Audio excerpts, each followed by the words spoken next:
ദൈവ തിരുനാമം മഹത്വപ്പെടുമാറാവട്ടെ.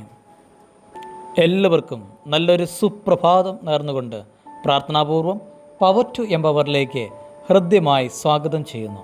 എല്ലാവർക്കും സന്തോഷമാണോ? പരിശുദ്ധാത്മാവിൻ്റെ അഭിഷേകത്താൽ നിറയുവാൻ, പുത്തൻ അഭിഷേകത്താൽ 2024 നാം പുതിയ കൃപാവരങ്ങൾക്കായി കാത്തിരിക്കുന്ന, പരിശുദ്ധ സഭ ക്രമീകരിച്ചിരിക്കുന്ന കാത്തിരിപ്പിൻ്റെ 2-ാം ദിവസം. ഇന്നത്തെ ധ്യാന ചിന്ത,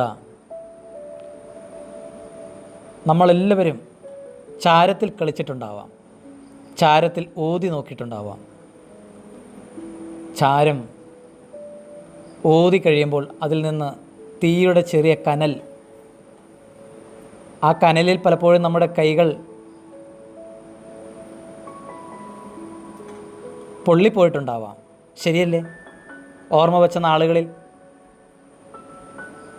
നമ്മുടെയൊക്കെ ഭവനങ്ങളിൽ പണ്ട് കാലങ്ങളിൽ വിറക് കൊണ്ടുള്ള അടുപ്പുകളുണ്ടായിരുന്നു. അവിടെ ഊതാത്തവരായി ആരുമില്ല. ചാരത്തിൽ നിന്ന് തീ വീണ്ടും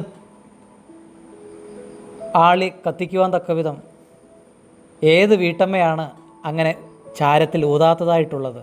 ശരിയല്ലേ? കൊച്ചുകുട്ടികളും മുതിർന്നവരും കുടുംബജീവിതം നയിച്ചിട്ടുള്ള കഴിഞ്ഞുപോയ നമ്മുടെ നാളുകളിലെ എല്ലാവരും അങ്ങനെ ചാരം ഊതി തീയാക്കി മാറ്റിയിട്ടുള്ളവരാണ്. ഇന്ന് ഗ്യാസ് വന്നപ്പോൾ അതിൻ്റെ ഉപയോഗം കുറഞ്ഞുപോയി. എന്നിരുന്നാൽ തന്നെയും ഇന്ന് ഈ പ്രഭാതത്തിൽ ഇത് സംസാരിക്കാൻ കാരണം, പരിശുദ്ധാത്മാവിന് വേണ്ടി കാത്തിരിക്കുന്നത് എന്തിനു വേണ്ടിയാണ്? കാത്തിരിപ്പിൻ്റെ നാളുകളെ ചൊല്ലി പലപ്പോഴും അതിൻ്റെ ആവശ്യമുണ്ടോ?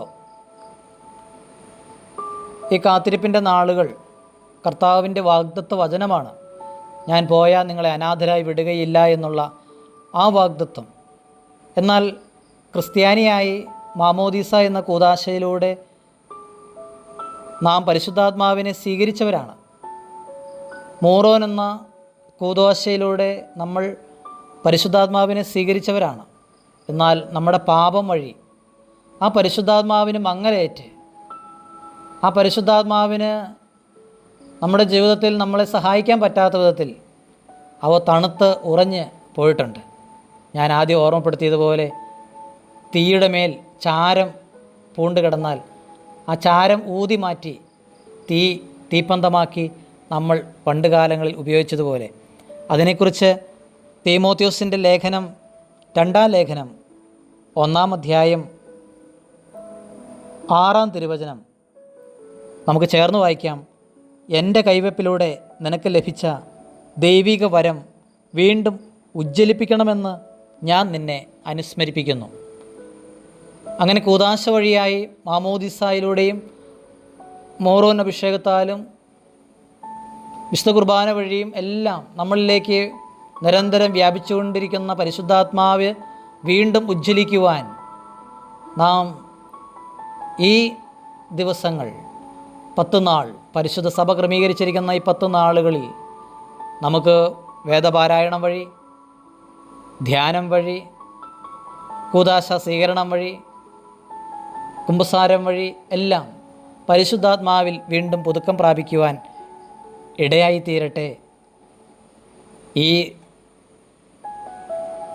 പ്രഭാതം ദൈവത്തിൻ്റെ വലിയ ദാനമായി സന്തോഷത്തോടെ ഈ വചനത്തോട് ജീവിതം കൊണ്ട് പ്രതികരിക്കുവാൻ ഈ വചനം ശ്രവിക്കുന്ന ഓരോ മകനും മകൾക്കും ഇടയാകട്ടെ. നിങ്ങൾക്കെല്ലാവർക്കും നല്ലൊരു സുപ്രഭാതം നേർന്നുകൊണ്ട് പ്രാർത്ഥനാപൂർവം ജയ്മോനച്ചൻ.